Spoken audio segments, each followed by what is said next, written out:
Natuwa ang maraming consumer dahil sa bahagyang pagbaba ng presyo ng delatang sardinas.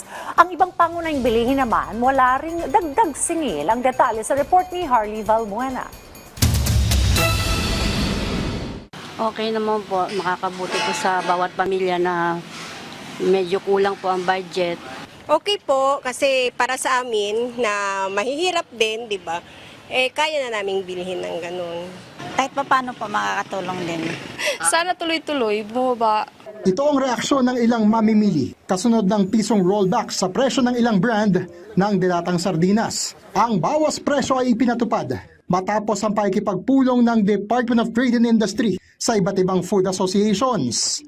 There is a rollback, meaning nagmura sila ng 1 peso on yung mga sardinas sila like Ligo, and meron ibang sardines sila na dun nag-rollback po sila ng 1 peso. So magandang balita po ito para sa ating mga consumers.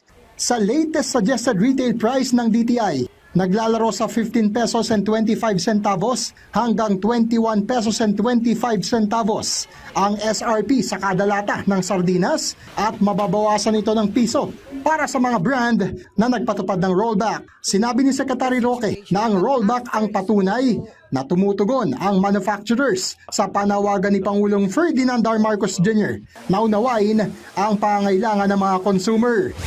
Sinabi pa ng DTI na adhikain din ni Pangulong Marcos na mabigyan ng abot-kayang sardinas ang mga mamimili, lalo na't isa itong pangunahing pagkain ng masa. Makikipag-ugnayan ng Trade Department sa iba pang brand ng sardinas para sa posibleng pagpapatupad din ng rollback. Samantala, sa harap naman ng pangambang tumaas ang presyo ng mga produkto at serbisyo dahil sa inaprobahang 50 pesos na dagdag sa minimum wage sa Metro Manila. Sinabi ng DTI na nananatili ang kasunduan na wala munang ipatutupad na taas presyo sa mga pangunahing bilihin. Hindi pa rin nakikitang makaapekto sa presyo ng mga produkto ang unstable na presyo ng langis dahil sa gulo sa Middle East. For now po, we agreed on a no price increase. For now, there's really no price increase for basic necessities and prime commodities. Harley Valbuena para sa Pambansang TV sa Bagong Pilipinas.